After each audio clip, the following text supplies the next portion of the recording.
meus amigos, tudo bom com vocês? Sejam muito bem-vindos para mais uma edição do podcast Mais Fute. Eu sou Léo Abrantes, eu estou ao lado do meu grande amigo bebedor de água. Muitas. Ramon Araújo. Como você está, Ramon? Meu querido amigo Léo Abrantes, estou bem, graças a Deus, né? Agradeço, inclusive, por perguntar. Porque, particularmente, eu fico muito lisonjeado, né? Quando você faz essa pergunta, me sinto uma pessoa realmente importante. Você é uma pessoa importante, Ramon. E eu sempre agradeço esse carinho especial e a todos que nos acompanham, né? Certeza. Queria mandar um abraço para meus amigos Iago e Tainan. Grandes. Que eles estavam reclamando que eu não estava dando salve para eles. Nunca mais mandou um salve, né? Lamentável postura de Léo Abrantes. Exatamente. Grande Iago que sempre está acompanhando a gente aqui, enfim... São pessoas que fazem parte também da família Podcast Mais Fute, Com né, certeza, Léo? que tá aumentando cada vez mais. Principalmente aqui, ó. @podcast Mais Fute no Instagram e no TikTok. Você pode acompanhar nossos conteúdos originais. Demais. Inclusive, essa semana aí, já saiu o vídeo falando sobre Champions. Maravilhoso. O vídeo sobre Só Champions. Palpite horrível. Que nem eu concordo. E eu que fiz. E aí tivemos outros conteúdos também, né? Claro que a gente não pode deixar de lembrar, né, Léo, que nós tivemos o nosso último podcast na terça-feira e na quarta-feira tivemos uma grande partida, né? Uma grande classificação para a história do futebol paraibano. Foi a classificação do Souza para a próxima fase da Copa do Brasil, vencendo o Cruzeiro dentro de casa por 2-0. A gente não vai adiantar isso, porque a gente já tratou disso lá no podcast Mais Fute, é claro. Com as belas falas de Ramon Araújo sobre a vitória do Souza, mas obviamente é uma vitória aí que a gente comemorou muito. Sabia que eu tomei um spoiler no primeiro gol? Porque eu fui acessar aquele famoso aplicativo de mostrador de partidas. Ah, sim, E perfeito. aí existe um negócio chamado delay. Então, quando eu vi o aplicativo, estava lá 1-0 Souza e estava 0-0 na transmissão. E eu fiquei, meu Deus, vai sair um gol. Cadê o gol? Aí saiu o gol. E o gol de Danilo Bala. Danilo Bala, viu? Mas, nesse programa de hoje, não vamos falar sobre essa partida do Souza, mas também, ó, ao longo da semana, vamos trazer novidades sobre a jornada do Souza na Copa do Brasil, então acompanhe aqui o podcast Mais Fute. Perfeito. Mas nesse episódio, Ramon Araújo, vamos falar sim de Souza e de outras equipes paraibanas. Vamos falar porque nós vamos tratar da última rodada que tivemos do Campeonato Paraibano. E aí, meus amigos, teve muita coisa acontecendo, classificação mexeu bastante, mas a gente vai ter que focar especificamente numa crise generalizada, desmoralizada, imoral, que está acontecendo na equipe do Campinense. Pois é, o Campinense vive um momento horrível agora, que foi sacramentado pela derrota em casa, pleno domingão. A galera saiu de casa para ir pro amigão, para se divertir, e saiu com 1-0 do CSP. Exato. Na testa. Então a gente vai falar um pouquinho sobre o Campinense, sobre a jornada do Campinense até aqui, o que esperar para as próximas partidas e também vamos falar um pouquinho mal, porque a gente gosta também. Exato. Vamos falar também sobre a vitória do 13 fora de casa contra o Souza, né? O 13 que teve essa vitória importantíssima, né? Quebrou um tabu aí de 14 anos sem conseguir vencer o 13 no Marizão. Isso é o Souza, perdão. No Marizão, isso é um grande feito.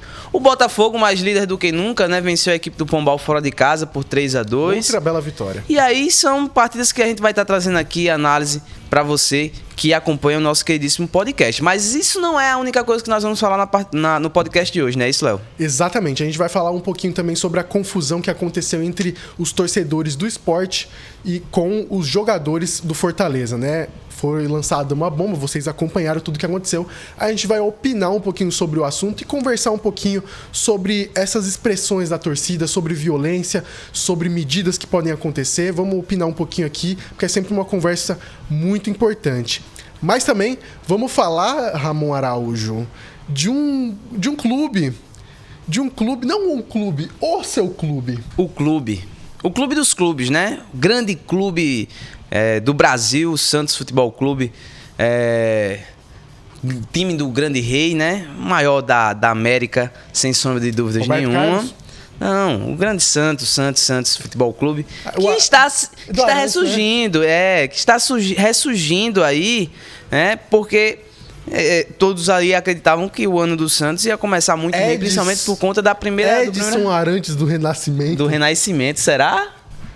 E aí, é o que a gente tá vendo, pelo menos neste Campeonato Paulista, o Santos fazendo uma campanha incrível, como não fazia há um bom tempo, viu, Léo? Há um bom tempo. Apenas 2 derrotas até aqui na competição, uma pro Palmeiras fora de casa e uma dentro de casa pro Novo Horizontino, mas tirando isso aí, o Santos vem com uma grande sequência no Paulista, com o trabalho do Fábio Carelli, que tem se tornado aí, né, o famoso professor, o grande Piratas do Carelli, é como é chamado aí o time do Santos atualmente, que tem apresentado, não é um futebol assim tão vistoso, né, Léo? Mas é um futebol de resultado e que está trazendo muita felicidade para o torcedor santista. A gente vai analisar esse começo de ano do Santos, que vai enfrentar pela primeira vez a Série B neste ano. Lembrando que todos esses assuntos estão aqui na descrição do podcast, tanto no YouTube, no youtube.com/maistv, quanto no nosso Spotify, podcast Mais Fute, no Spotify, no Amazon Music, no Apple Podcast, no Google Podcast, aonde você quiser, a gente tá lá.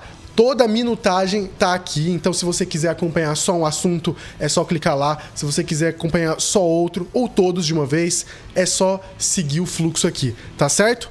Vamos começar essa brincadeirinha, Ramon? Vamos começar essa brincadeirinha como nunca se viu. Bom dia, São Paulo, bom dia, Brás, bom dia, Brasil. Porque aqui é o podcast Mais Fute, que tem mais... conteúdo. Mais qualidade. Mais futebol. Esse é o Mais Fute. A gente já não decorou esse negócio até hoje. Vamos começar. Vai, né?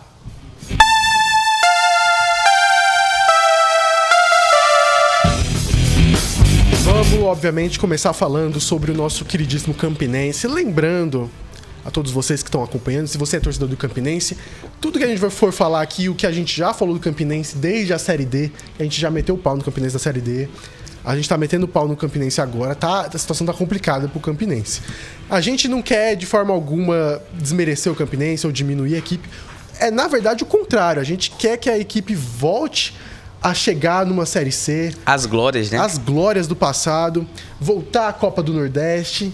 Então, tudo que a gente fala aqui é pro bem. Se a gente pegar pesado demais, também é pro bem. Exato. E não pode deixar de pegar, né? Não pode passar a mão na cabeça, principalmente porque eu acho que o torcedor do Campinense também não está fazendo isto com a atual gestão do clube, principalmente com o elenco atual, né? Toda a comissão técnica também tem deixado muito a desejar essa equipe do Campinense nesse início de 2024. E não à toa, né, gente? Era um ano extremamente importante para o Campinense, porque o Campinense dependia de uma boa campanha no Campeonato Paraibano para conseguir ter um calendário no ano de 2025. E, infelizmente, isso não vai acontecer. Essa é a realidade, né? Apesar de certa forma, ter alguma chance ainda matemática, mas aí depende de resultados, né, ruins de diversas equipes.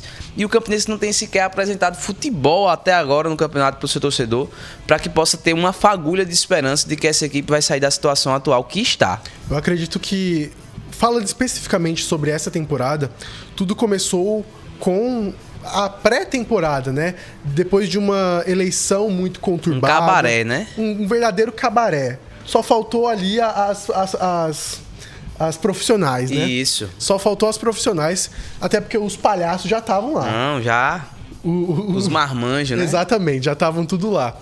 E a questão do Campinense começou a partir disso, um presidente que foi eleito, mas depois foi constatado problemas, irregularidades de que fulano não conseguiu votar, fizeram outra eleição, outro presidente assumiu e a incompetência permaneceu desde a outra gestão. Então fica muito preocupante a situação do Campinense, porque a gente sempre espera que uma nova gestão chegue para modificar, principalmente uma que é contrária à gestão anterior. Então, vivemos esse momento complicado no Campinense já desde uma questão administrativa / política. Então, quando a gente entra nessa temporada, a gente já entra com esse cenário completamente problemático. Eu destaco outro problema também, a chegada de Francisco Diá para o comando da equipe. Nenhum problema com Francisco Diá, obviamente, eu não conheço ele, mas a questão com Francisco Diá é que ele não mereceu estar nessa posição, pelo que ele demonstrou recentemente. Ele é um treinador já antigo, com ideias um pouco ultrapassadas, ele vive das glórias do passado, de campeonato paraibano com Belo, de campanhas com Campinense. Então, a gente vê um Francisco Diá que já assumiu um Botafogo na temporada passada e com uma equipe muito melhor, com um cenário diferente, não conseguiu isso. E novamente não está conseguindo no Campinense. Então, a escolha dele se tornou muito questionável porque ele não merecia essa posição. Era bom a gente sempre ressaltar que existem novas opções, existem outras opções. A gente entrevistou Adriano Souza na semana passada. Tá fazendo um grande trabalho com o Pombal. Um treinador jovem que está fazendo um bom trabalho com o Pombal. Pombal melhor colocado que o Campinense. Então, a gente ressalta que as escolhas vêm de algum lugar. E os problemas que a gente vê hoje e as derrotas, já é fruto de algo que eles escolheram anteriormente. Não, exatamente, Léo. Eu concordo plenamente com você. E, assim, realmente, o Campinense ele vinha dando esses sinais de que esse ano seria um ano muito mais difícil para o torcedor do que qualquer outra coisa, né? A gente perceber, por exemplo, e eu destaquei isso no início também do podcast, né? Nessa temporada do podcast, Campinense perdeu para o time sub-20 da Queimadense por 4-2, salvo engano. Então, gente, a gente preste atenção assim. Nossa, o time sub-20 da Queimadense. A Queimadense tá sem divisão. Ô Ramon, a gente ia falar mal, não era para humilhar. Entendeu? Então, tipo assim, isso já era um indício de que o Campinense não vinha bem.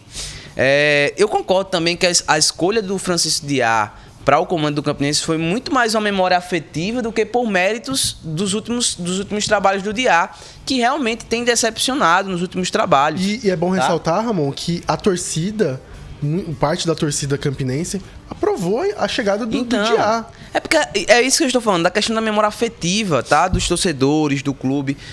Vem uma figura que realmente é emblemática, que tem títulos importantes treinando a Raposa, e aí, pega essa visão e faz o quê? Esse cara vai conseguir tirar a gente dessa situação. Esse é o cara que vai conseguir fazer com que a gente chegue ao título paraibano nesse ano.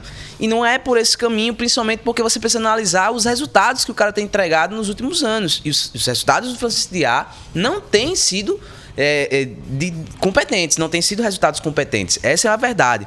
E aí a gente pega todo o cenário, né? O Campinense tinha essa responsabilidade de conseguir estar no mínimo entre os 4 para estar brigando pela vaga pelo Campeonato Brasileiro da Série D no ano que vem. E o Campinense sequer chegou em algum momento do campeonato mostrar que isso iria acontecer. Tá, em inúmeros momentos eu vi o Francisco Diá reclamando, por exemplo, que não gostaria de fazer certas contratações, mas o clube não tinha verba para poder contratar. Isso é alguma novidade? Alguém tinha dúvidas que o Campinense ia ter dificuldades financeiras esse ano, já que não tem divisão? Logicamente o patrocínio cai, isso é natural. Então, como reclamar de falta de dinheiro, você não sabia disso, que isso ia acontecer para o campeonato? Achou que ia ter dinheiro suficiente para montar um elenco extremamente competitivo?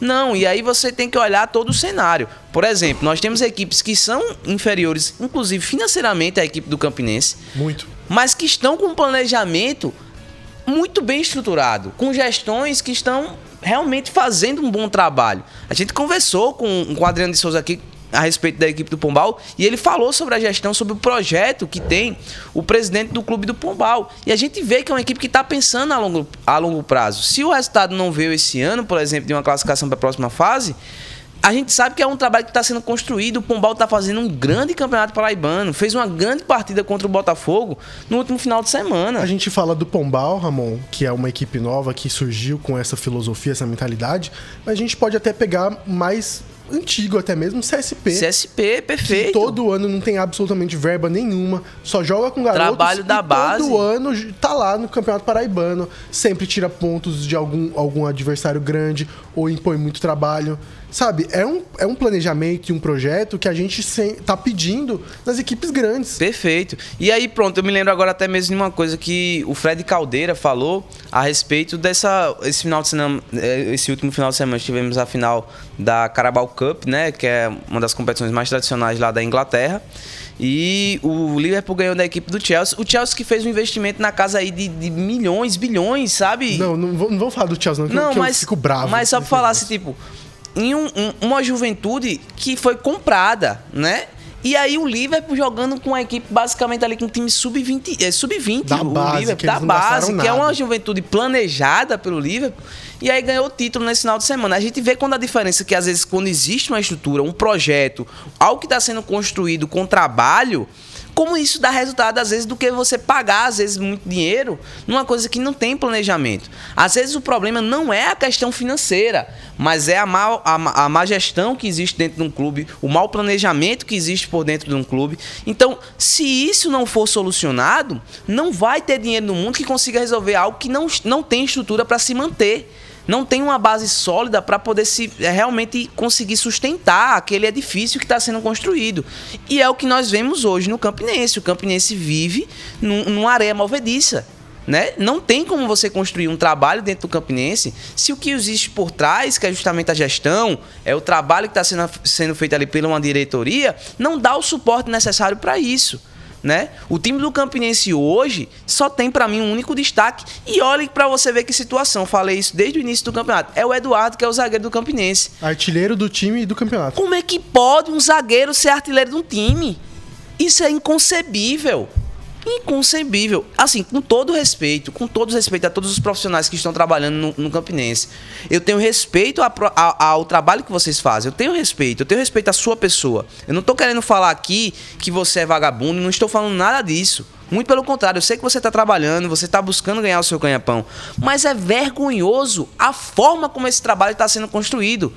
É vergonhoso a forma como esse trabalho está sendo desempenhado.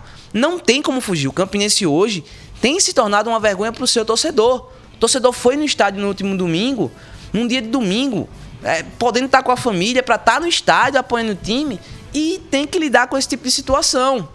E aí, em contrapartida, você tem o 13 voando e tem que também escutar sarro do torcedor adversário. Então, Botafogo assim, muito bem. Botafogo muito bem. Então, isso se torna chato também pro próprio torcedor do Campinense, vergonhoso pro torcedor do Campinense. É por isso que a gente cobra tanto de fazer um trabalho bem feito, de ter projeto, de ter gente que tá ali realmente preocupado com o crescimento e desenvolvimento do clube, e não apenas para estar ocupando um cargo, ganhando dinheiro, né, às custas de uma grande instituição que é o Campinense aqui no estado.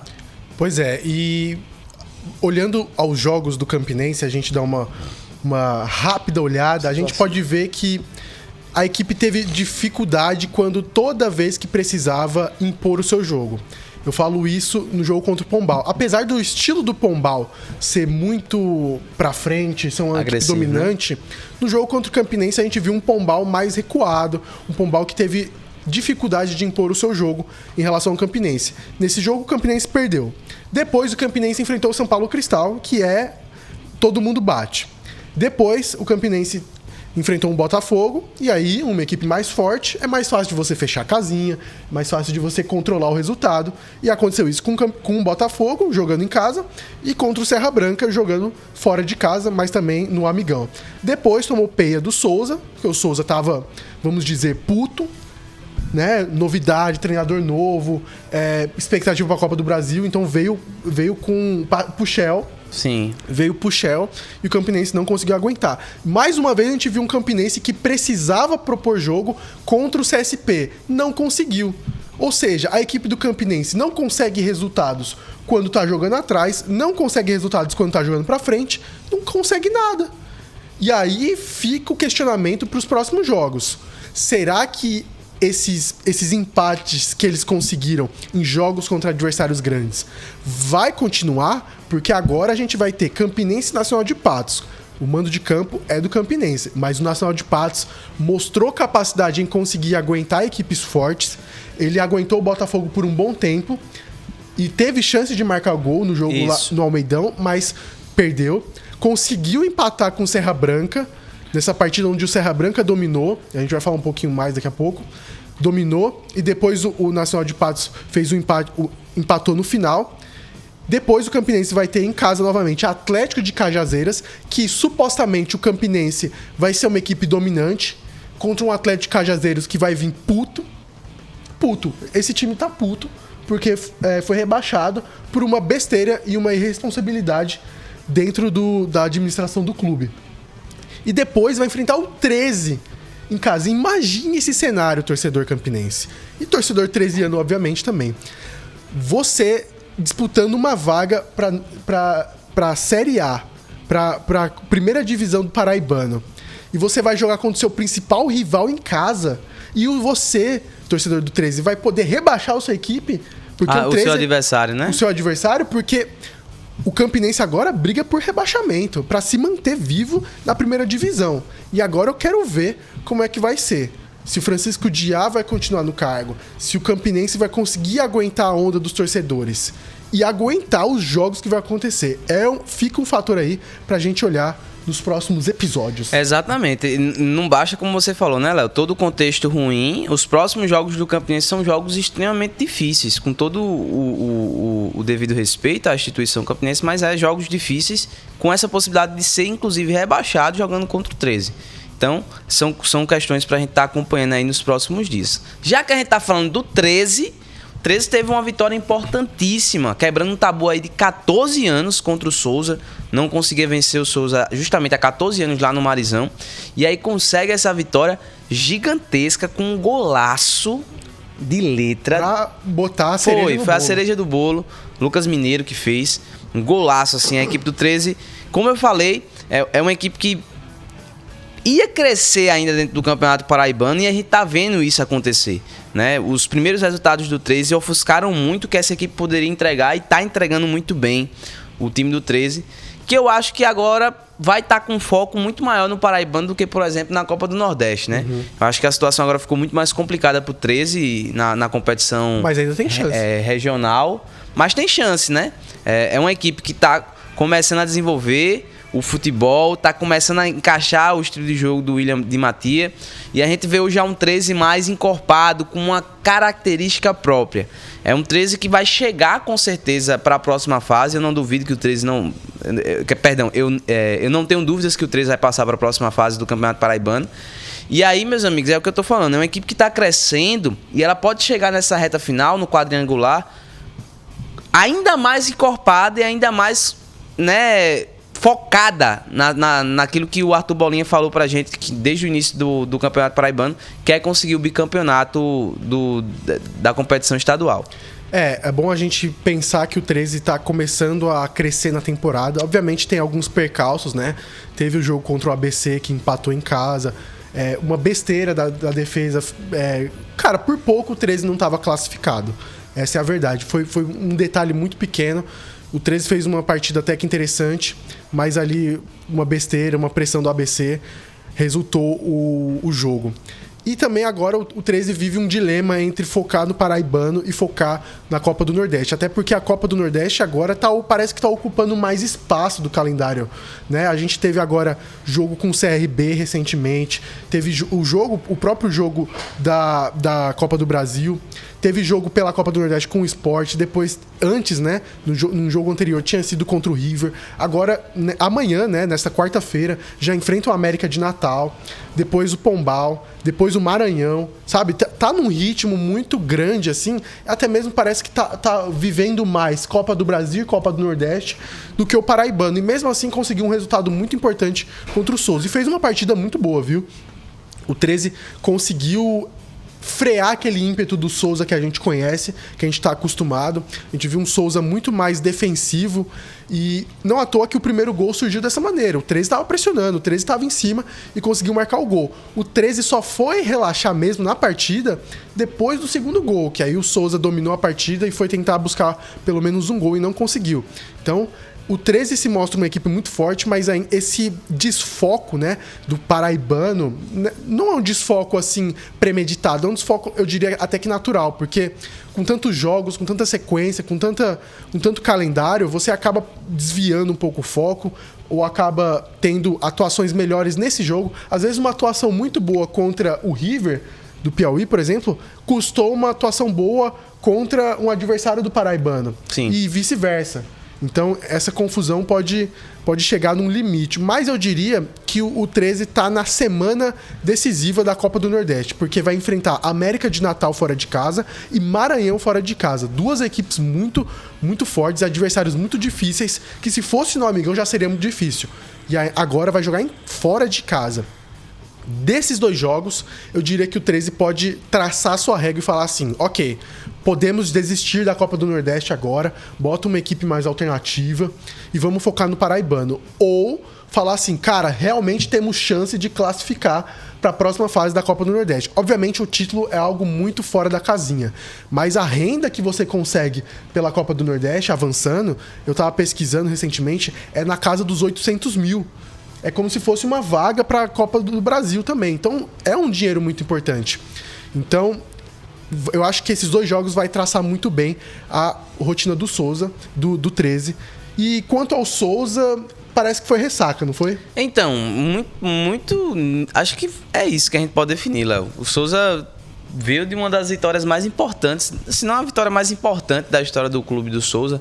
Apesar do Souza já ter feitos aí outros grandes partidas, né? Ter tido grandes vitórias também na história do clube.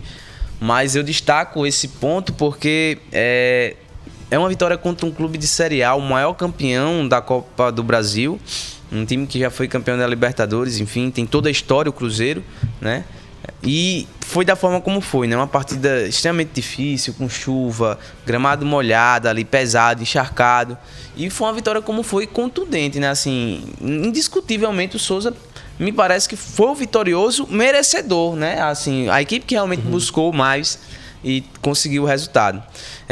Eu acho que o Souza agora vem para o Paraibano com um foco maior, principalmente assim, tudo bem, chegou... Precisa, né? Exato. Tá 2 pontos na zona de rebaixamento. Exato. O Souza ele precisa ter esse foco no Paraibano, porque inclusive essas, vamos dizer, essas sonolências que o Souza teve no Paraibano podem custar inclusive a não classificação para a próxima fase, que é uma coisa que pode realmente, assim, é muito mais provável de acontecer, por exemplo, do que a classificação, né? Principalmente agora, porque restam 3 rodadas apenas para o fim do campeonato, da primeira fase do Campeonato Paraibano, e o Souza hoje só tem 6 pontos, né? E pior, né, Ramon? O fato deles não conseguirem a Série D do ano que vem. Isso. E precisar apostar tudo nesse ano. Exatamente. Vai, isso é um vai ser fato, vida né? ou morte. Exato. E essa pressão vai ser muito complicada. Porque para garantir, por exemplo, que tem uma divisão no ano que vem, o Souza teria que estar entre os 4 finalistas ali do Brasileirão Série D, no mínimo. Se a gente pensar que Botafogo for pra final, vai ser uma equipe da semifinal que vai garantir essa vaga. E aí vai ficar... Garantir vaga entre os 4 já é um bom caminho. Já. E, já que a gente falei do Botafogo venceu o Pombal por 3-2 e assumiu a liderança do Campeonato Paraibano. O jogo a gente não viu porque não passou em lugar nenhum. Mas nada melhor do que ouvir do próprio treinador, não é? Exatamente. Vamos ouvir o Christian de Souza, ele comentou um pouquinho sobre a partida e um pouquinho do que foi, um resuminho sobre esse jogo. A gente vai tentando solucionar os problemas da partida e o principal, né? Gerar resultado, manter a liderança e manter a invencibilidade dentro do estadual, onde é um estadual muito difícil, muito complicado. E a gente segue o nosso processo, tem melhoria, evolução, né? Vai ter alternância, vamos ter queda de rendimento. A sequência do jogo está muito pesada, vocês viram hoje aí mais uma vez, né? Por isso a gente está botando sempre que a gente está 100% para os jogos. E é isso, o calendário nos traz isso, é culpa nossa, né? Nós conquistamos a vaga na Copa do Nordeste e a gente vai ter que saber lidar com isso e seguir ponteando, né? Liderando as 2 competições. Corrigindo, na verdade, o Christian de Souza falou um pouquinho sobre essa expectativa para os próximos jogos, dessa correria. A partida em si, pelo que eu ouvi, ele tinha comentado também essa mesma sonora que a assessoria disponibilizou, foi de que foi uma partida basicamente controlada pelo Botafogo. Depois o Pombal cresceu na partida, recuperou os 2 gols que tinha tomado, mas depois o Botafogo conseguiu ali no final fazer um terceiro gol que garantiu a vitória e os 3 pontos. Gol do Eric que ali sacramentou a vitória. Agora o Botafogo vive um cenário um pouquinho complicado, muitos jogos difíceis. Esse mês de março vai ser pesadíssimo pro Botafogo. Por quê, meu queridíssimo amigo Ramon? Vai ser Luiz Pica-Moles aí, Exatamente. Né? Não, Luiz Pica... Dura, né? Dura. Porque vai enfrentar o Serra Branca nesse fim de semana. Aí, no meio da semana que vem... Detalhe, semana livre pro Botafogo, finalmente. Vai enfrentar no sábado o Serra Branca. Depois vai enfrentar o Fortaleza em casa. O Botafogo ainda segue vivo na disputa da Copa do Nordeste. Eu acho que o Botafogo vive um cenário diferente do 13. Que o Botafogo tem chances realmente de conseguir avançar para a próxima fase. Mas vai enfrentar Fortaleza. Depois vai enfrentar, na mesma semana, no fim de semana, o Souza, aqui no Almeidão. Depois vai ter confronto contra o 13. Então, é uma sequência muito complicada e vale o Botafogo pensar o que realmente vale a pena. Esse calendário tá muito difícil. Eu vejo o Botafogo variando pouco o esquema tático, variando poucas peças. Variou agora nesse último jogo. Sim. E precisa disso. Precisa mostrar que tem elenco, porque a demanda vai ser forte. E o jogo contra o Altos, no Almeidão, nessa última quinta-feira, mostrou pecado. isso. Mostrou isso.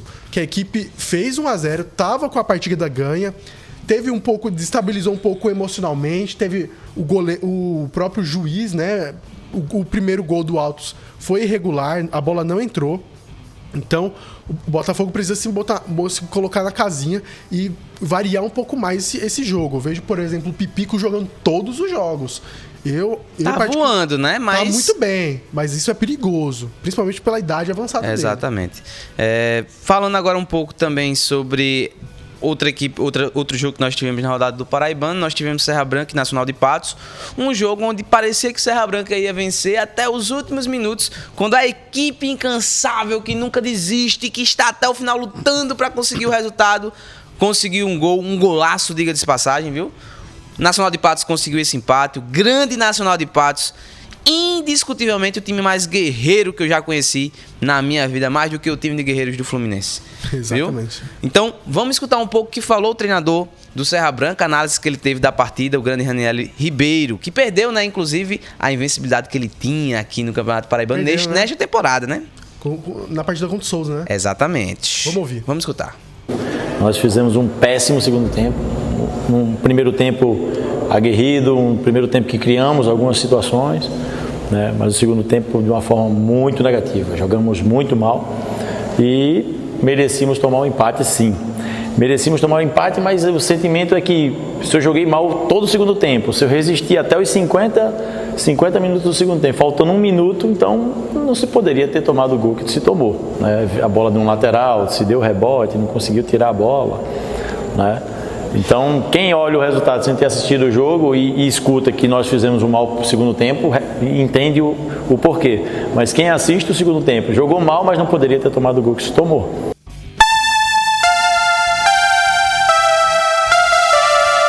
Tá aí o nosso queridíssimo amigo Raniel Ribeiro.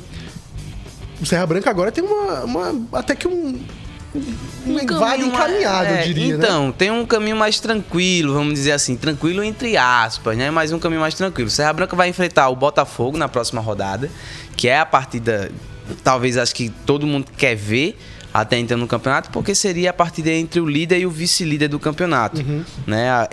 As duas equipes, vamos dizer assim, estão chamando mais atenção até agora do Campeonato Paraibano. Então, depois o Serra Branca pega o CSP, depois pega o São Paulo Cristal na última rodada, que aí, teoricamente, a partida contra o São Paulo Cristal, eu vou dizer que dessas três é a mais tranquila. O CSP é uma equipe que está mostrando um campeonato aí que vai ser uma equipe que vai vender caro demais os resultados. E não estou brincando, tá? Tá brigando aí para conseguir a quarta vaga da próxima fase. Tá ali com 7 pontos, tá beirando os 9 do 13. Então, as equipes precisam estar ligadas, principalmente Nacional de Patos e 13, que vão ter, vamos dizer assim, partidas mais complicadas até o final do campeonato, né? Porque o 13, por exemplo, pega ainda o Botafogo, né? Então, pega o Campinense também. Então, são partidas mais complicadas pro 13. Clássico é clássico, pode acontecer tudo. O Nacional, ele tem um calendário particularmente fácil também, eu diria, porque vai enfrentar o Campinense fora de casa, que não vive um bom momento. Então, é uma ótima oportunidade de roubar alguns pontos. Sim. Depois vai enfrentar o Pombal em casa. É um jogo, Pombal é uma equipe complicada de enfrentar, mas convenhamos, imagine se fosse, por exemplo, um Botafogo nesse cenário, ou se fosse um 13 nesse cenário. Obviamente seria um jogo mais complicado. E no final, jogando em casa também, o Nacional enfrenta o CSP. Eu diria que Nacional e Serra Branca, vou cravar aqui, viu, Ramon? Crave. As duas equipes estarão na semifinal, junto com o Botafogo.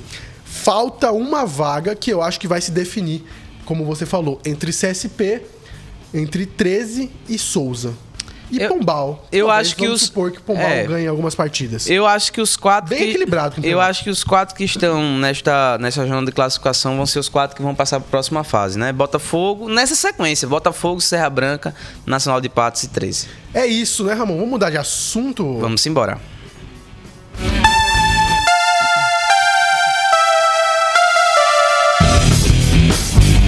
Vamos falar um pouquinho agora sobre o confronto que aconteceu dos torcedores do Sport contra, né, esse ataque. Foi um ataque, né? Foi um ataque. Melhor. Eu falo confronto porque eu pensei que entre torcedores não é. Foi um ataque dos torcedores do Sport contra o ônibus do Fortaleza. Vocês viram e os desdobramentos vocês estão acompanhando por aí no noticiário. E assim, eu vou dizer minha opinião sobre o assunto. Primeiro eu vou confessar pra vocês que eu tô estudando bastante e acompanhando muito sobre essas questões de violência no esporte, porque o meu trabalho de conclusão de curso é relacionado a isso, então eu tô acompanhando, eu tô estudando muito sobre isso, então é uma coisa que eu venho acompanhando e venho criando o prazer de debater, de conversar. E o meu primeiro ponto, assim, eu vou passar daqui a pouco a palavra pro Ramon, ver se ele também concorda e a posição dele. A minha visão é de que a gente parte de um pressuposto que o futebol e a própria civilização é naturalmente violenta. Então, quando a gente sempre coloca aqui uma equipe contra outra, um jogador contra outro, essa dualidade, essa briga que a gente coloca, por mais que a gente não queira incitar a violência, a gente está incitando a violência, de certa forma. E eu não tô falando que isso é errado, porque faz parte do esporte. O esporte, ele surgiu, ele criou essa febre por justamente servir como um espaço para que as pessoas briguem e se violentem de forma organizada e pacata. E é isso que acontece. Tem jogo pegado, tem jogo que é bastante aguerrido. E quando tem essas agressões, quando tem essas punições, tá lá, cartão amarelo, cartão vermelho, suspensão do Superior Tribunal de Justiça Desportiva. Então, existe realmente esse cenário de que a gente está punindo, mas ao mesmo tempo praticando. E aí, a questão que fica no ar. A gente está sempre com essa intensidade, está sempre com essa necessidade de violência, que é natural do esporte, não só do futebol, mas de outros também. A gente está sempre nessa disponibilização de poder se degladiar com o outro. Então, quando acontece um caso de violência, por que a gente age com tanta surpresa, tanta violência? É natural do esporte. E eu não estou dizendo que isso tem que acontecer ou deve acontecer. É preciso acontecer. Não deve acontecer. E não deve tomar proporções tão grandes. O ponto que eu entro é de que a gente já parte do pressuposto que isso vai acontecer. Bote duas pessoas uma contra a outra para ver se elas não vão sair na porrada, se não vai ter porradaria. Óbvio que vai ter. Quem que é o ingênuo a acreditar que duas torcidas se cruzassem, ou se uma equipe, ou se uma torcida tiver acesso prontamente ao ônibus ou a um jogador da equipe adversária, do rival, não vai cair na porrada? É óbvio que vai. Que mundo a gente tá? Que ingenuidade é essa de não acreditar? Então o ponto, na minha visão, é das forças de segurança. É da segurança, é da polícia. A gente tem que entender que essas equipes, elas vão sempre degladiar. Então, obviamente, e partindo de um link assim, as torcidas vão brigar também, porque faz parte, elas se sentem abraçadas pelas equipes e vão fazer da mesma forma. Então, tem que existir uma preocupação das forças de segurança em relação às torcidas. Então, a polícia tem que agir sempre como prevenção. E também precisa haver punição, sempre que possível. Por quê? A gente tem que frear ao máximo o ímpeto natural dessas torcidas. Então, tem que haver punições. Elas têm que saber que se elas cometerem isso, elas vão ser punidas. Muitas dessas torcidas fazem e brigam porque sabem que, o quê? Vai perder um mando de campo? Vai perder isso ou aquilo? E daí? Daqui a pouco a gente volta. Daqui a pouco tá jogando na Ilha do Retiro de novo. Ou se não jogar na Ilha do Retiro, vai jogar na Arena Pernambuco. Melhor ainda. Vai jogar sem torcida. Tudo bem, daqui 2 jogos volta. Não, tem que ter punições muito fortes. Tem que ter uma vigilância constante. Não à toa que a gente tem aí delegacias de polícia. Se a gente colocar, por exemplo, um patrulhamento, a gente vai ter uma segurança maior. Mas o problema é que não está acontecendo, não está tendo essa segurança. E aí, não entra uma questão de que as torcidas são criminosas, elas são violentas. Elas são o que são, na natureza delas. E você pode condenar, você pode abraçar, o que for. Mas você tem que constatar que o problema é muito mais de segurança. Porque a gente já sabe que isso vai acontecer. Então por que não tem essa segurança? Esse é o meu ponto, Ramorujo. Não sei se você concorda. Não, eu concordo. Essa questão da segurança pública, inclusive, é uma coisa que é no nosso país, né, de maneira geral, é uma coisa muito falha. Isso não só diz respeito ao futebol, a questão de torcidas, mas de maneira geral. Eu concordo com você, Léo, que eu acredito que também é um problema que ele é premeditado, né? Não podemos viver numa utopia onde vamos alcançar um mundo onde as torcidas rivais vão conseguir viver em harmonia. Isso não vai acontecer, até porque existe uma natureza animal no homem, né? Dentro de uma concepção católica, e aqui eu trago também a minha fé para dentro disso, né? O homem, por conta do pecado, ele se rebaixa à condição de animal, né? E os animais, eles vivem, né, por instinto, eles agem por instinto, né? Enfim. E até é natural do homem, né? Então, mas é isso que eu tô falando. Tipo assim, é algo que se tornou da natureza humana por conta do pecado. Isso aqui na concepção católica, né? Enfim, o homem, ele se rebaixa pelo pecado nessa condição animal. Mas, trazendo para esse ponto, o ser animal, ele age por instinto. Ele não age através da razão. Isso é uma condição que é própria do homem. E quando o homem, ele se rebaixa essa condição de animal, ele age também por instinto. E o instinto do homem é um instinto pelo conflito, né? Existe esse instinto pelo conflito. O esporte, como o Léo falou, ele foi criado para que o homem ele pudesse se regulamentar. Exatamente. Foi uma forma de regulamentar o conflito entre os homens para que eles não se matassem, né, através da guerra, como era feito antes. Mas que eles pudessem fazer isso demonstrando, preencher, né, o vazio da guerra. Exato. Para que eles pudessem medir forças, né? E isso de uma maneira, vamos dizer assim, entre aspas, pacífica, né? Sem ter que chegar ao ponto da morte. E isso é uma coisa que vai acontecer. Até o fim dos tempos, isso vai acontecer porque o homem, ele age dessa maneira. E é por isso que é necessário se prevenir, né, quanto a isso. Ter esse cuidado, essa cautela contra as questões de segurança. Eu acho que a punição ela é um caminho muito, muito bom para que essas coisas elas possam começar a se endireitar, né? E regulamentar uma série de coisas que eu também acho que sejam interessantes, né? Tem um exemplo do Real Madrid. O Thiago Leifert contou isso uma vez, que o Florentino Pérez ele conseguiu regularizar a torcida organizada que existe do Real Madrid, de uma forma que a torcida organizada do Real Madrid meio que tem um contrato com o Real Madrid, e se ela não cumprir, se ela sair dos eixos, se ela cometer algum erro quanto a isso, vai existir uma punição para a pessoa que faz parte da torcida organizada, ou seja, e vai existir um problema específico para aquela pessoa que faz parte daquela organizada. Porque quando ela entra na organizada, ela meio que se dissolve. Exato. E aí, tipo, é algo que realmente pertence ao clube, né? E tem responsabilidades também como tal, né? Como você participa de uma empresa, você tem responsabilidades, e se você cometer crimes e erros, você vai ser punido também.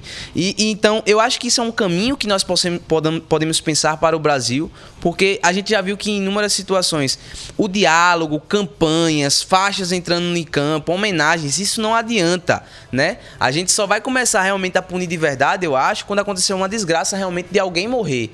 E isso já aconteceu por diversas vezes com torcedores, mas não chegou o fato ainda de acontecer com um atleta, mas dessa vez foi quase, tá? O Escobar, jogador do Fortaleza, ele teve perda encefálica, tá? Teve um problema encefálico, né? Do ferimento que ele sofreu. Então, estilhaço, né? Exato. Então eu acho perda encefálica, né, ele teve. Então eu acho que é uma coisa que a gente precisa ter essa punição, né? Enquanto não existir essa punição, principalmente de maneira mais severa, e realmente aí eu vejo, por exemplo, no Brasil de hoje em dia, muitas vezes uma punição, às vezes gravíssima, uma punição extremamente severa, para às vezes um furto, para às vezes uma situação até mais simples, né, dentro do nosso sistema judiciário, e às vezes por questões que são realmente mais graves, que demandam a questão, que realmente envolvem a questão da violência, que coloca a vida de pessoas em risco, um olhar realmente cego para quanto a isso. E aí eu já falei, isso só vai parar nunca, né? Isso nunca vai parar. É preciso que medidas mais agressivas sejam tomadas para tentar, de certa forma, amenizar esse tipo de situação. Esse que é o único caminho a ser seguido. E só para a gente encerrar esse assunto, é bom a gente destacar que as equipes, as instituições, elas precisam entender que as torcidas, sejam elas organizadas ou as que brigam, as que fazem isso, são torcida do mesmo jeito. São torcida. Não adianta você querer dizer que esses torcedores não representam a equipe. São marginais e não sei o quê. Não, representam a equipe sim. Vestem a camisa, estão usando e é responsabilidade sua também. E é responsabilidade sua não só com as torcidas, mas com a questão social, de você se inserir dentro dessas torcidas, se inserir dentro da onde elas vieram. Porque se você criar ainda mais distância, mais elas vão procurar uma representação. E essa representação vai ser você. Vai ser a equipe, vai ser o clube, vai ser a instituição. Que, mesmo junto ou separado, vai servir como palco para violência, para outras coisas. Se as equipes chegarem junto, procurarem entender, procurarem conversar e discutirem soluções, discutirem, como você mesmo citou o caso do Real Madrid. Quando há essa aproximação, vai ter uma paz, um tipo de paz diferente. Mas quando você cria essa separação, Exato. você só coloca mais conflitos. E isso é o que a gente está vendo tanto no esporte como em muitas outras equipes, porque as equipes, as instituições, elas estão se distanciando do torcedor. Exato. E isso não pode acontecer. A violência, tudo isso é um sinal de que tanto as forças de segurança não estão fazendo o seu trabalho, como as equipes estão se distanciando dos seus torcedores, ou eu diria até mesmo dos seus próprios filhos, vamos dizer assim. Exato. E aí, só para finalizar, eu acho que é importante a gente falar isso, a solução, gente, não é acabar com as organizadas, muito pelo contrário, tá? Eu vi alguns documentários de conhecer realmente as organizadas que existem no Brasil quando afora. Levanta bandeirão, traz bandeirinha, faz cântico, é bonito, né? Pois é. Não, e assim, eu digo assim, as organizadas, a sua grande maioria, tá? Principalmente as principais, elas são realmente torcidas que são organizadas. Existem, inclusive, regulamentações dentro dessas torcidas. Em São Paulo, um exemplo também é que não são apenas torcidas, são escolas de samba. Exato. Então, tem outros significados, contribuição para a sociedade. Existe tudo isso. Fazem trabalho, inclusive, ações sociais, de distribuir alimento. São realmente instituições sérias, tá? E na sua grande maioria. Mas existem torcedores, sim, que agem como criminosos e que isso, de certa forma, também se torna responsabilidade do clube se atentar quanto a isso, né? Porque eles estão, como o Léo falou, muitas vezes representando uma instituição de que maneira? Usando a camisa, indo ao estádio, né? E brigando em nome do clube, né? Isso não é uma coisa que você tem que fechar os olhos e fingir que não está acontecendo. Muito pelo contrário. Você tem que assumir que isso existe e tomar medidas necessárias para conter esse tipo de pessoa que está mais ali para brigar, para causar confusão, causar violência, do que propriamente torcer pelo clube. Assim como a gente falava nos corredores da UFPB enquanto a gente jogava dominó, coma sua merda. Exato. Vamos mudar de assunto? Vamos embora.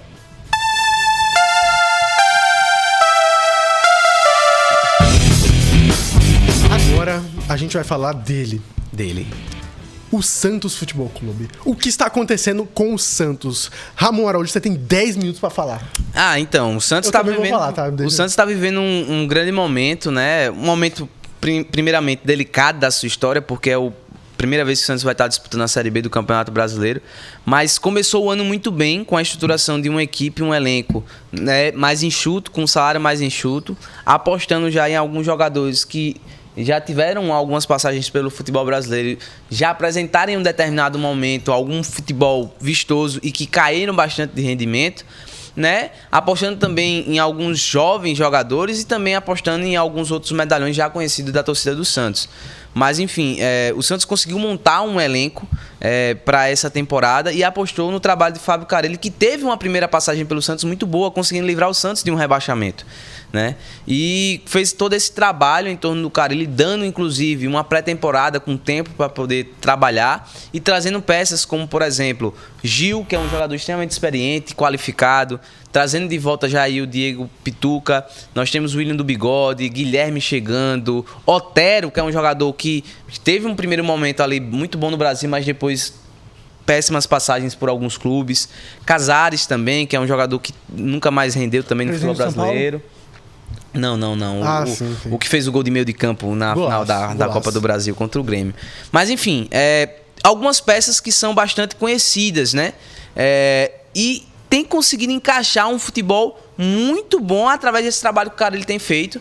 Não é um futebol que talvez o torcedor do Santos... E aí eu falo, o torcedor do Santos, na verdade, não está acostumado faz um bom tempo em ver um bom futebol num clube.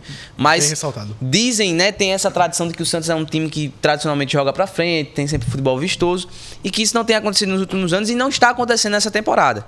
Porém, é uma equipe que tem trazido resultados, né? É uma equipe que, por exemplo, né, Léo trouxe alguns dados aqui para que a gente possa utilizar, mas são 10 jogos, são 15 gols marcados, tá? E é uma equipe que tem sofrido poucos gols. Uma equipe que tem sofrido muito poucos gols por conta da defesa, que tem sido uma defesa muito boa ali, feita ali por Joaquim e Gil, e os laterais, né, Felipe Jonathan, Aderlan e Rainer. Mas enfim, o Santos... O goleirão. Exato, o grande João Paulo.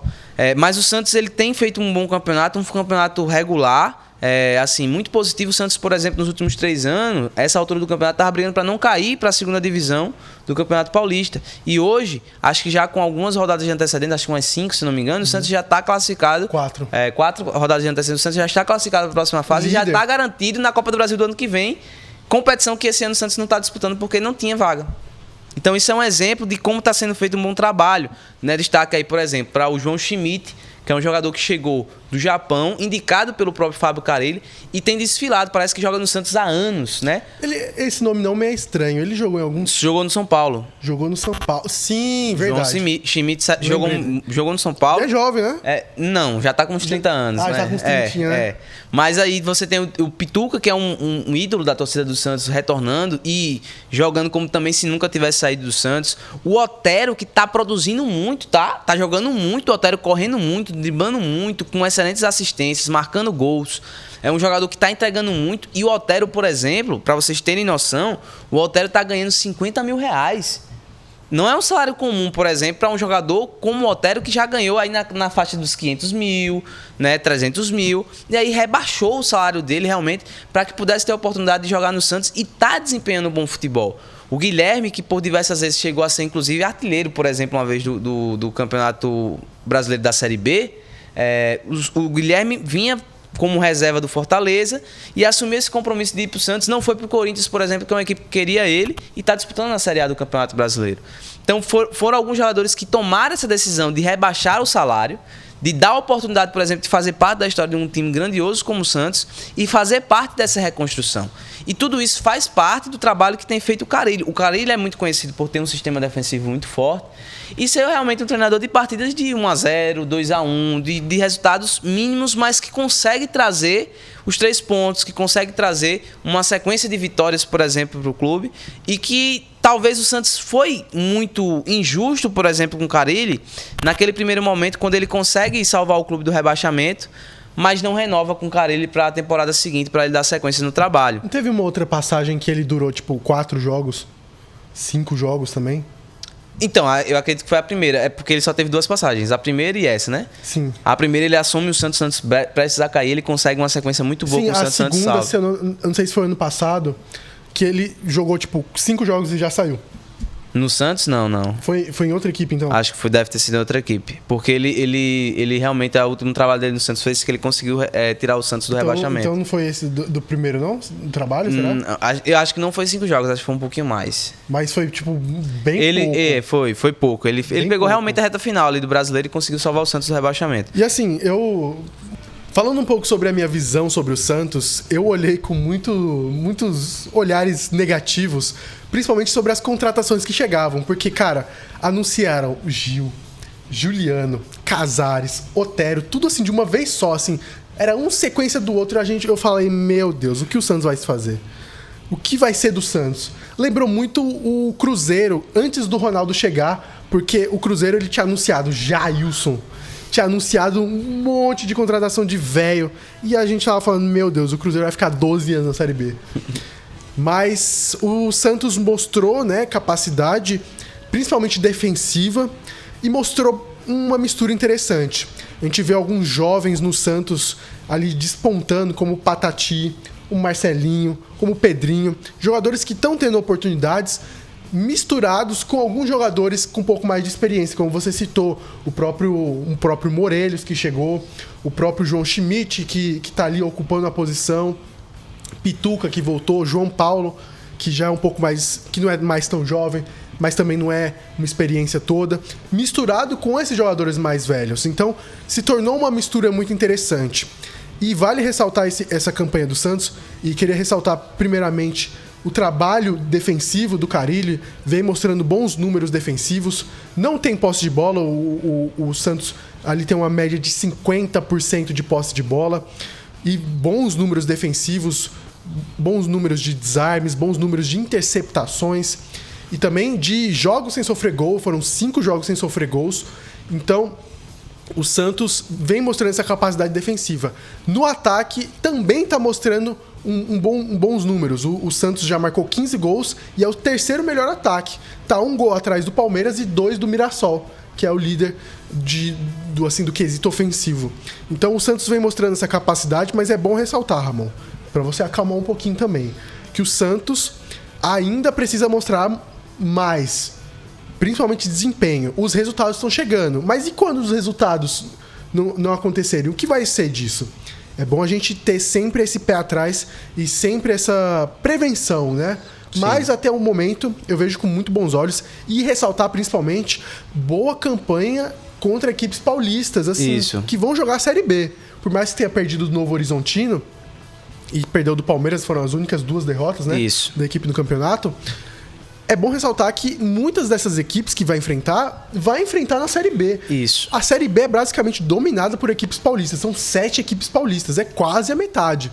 Então, uma boa campanha no Paulista já projeta uma boa campanha na Série B. Então, é bom o torcedor se orgulhar mesmo, meter 50 mil no Morumbi, mas também sempre com esse pé atrás, né? Isso. Afinal, santista, né? Exato. Tem que ter esse pé atrás. Exato. E aí eu preciso também destacar que o Santos agora, por exemplo, era um problema que o Santos tinha. O Santos estava com um transfer ban, né, da FIFA, e conseguiu saldar a dívida que tinha com o Fabian Bustos, isso. E aí agora pode contratar novamente.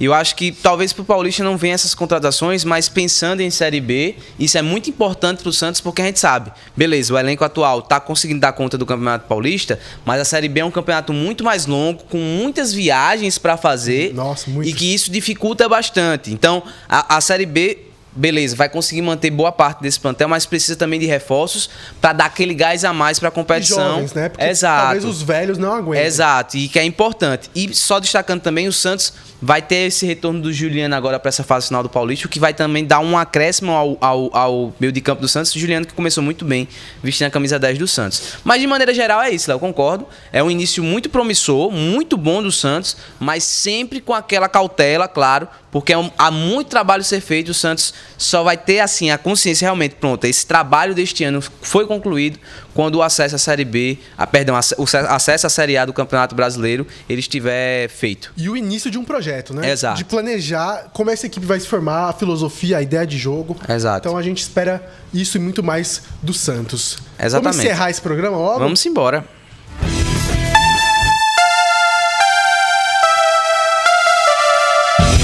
É isso, meus queridos. Um abraço a todos vocês. Queria agradecer a presença de Ramon Araújo nesse podcast. Eu que agradeço a sua presença, meu querido amigo Léo Abrantes, e a todos que nos acompanharam até aqui, tá? Obrigado a todos que assistiram esse podcast até o final. Exatamente. Se você acompanha até aqui, sei lá, comenta alguma coisa, diga uma palavra. Fala, sei lá. Fala. Não sei. Bora Santos, bota Santos. Bota Santos Sanduicheira. Santos, exato. É isso, meus amigos. Um abraço. Semana que vem a gente está de volta. Valeu! É nóis.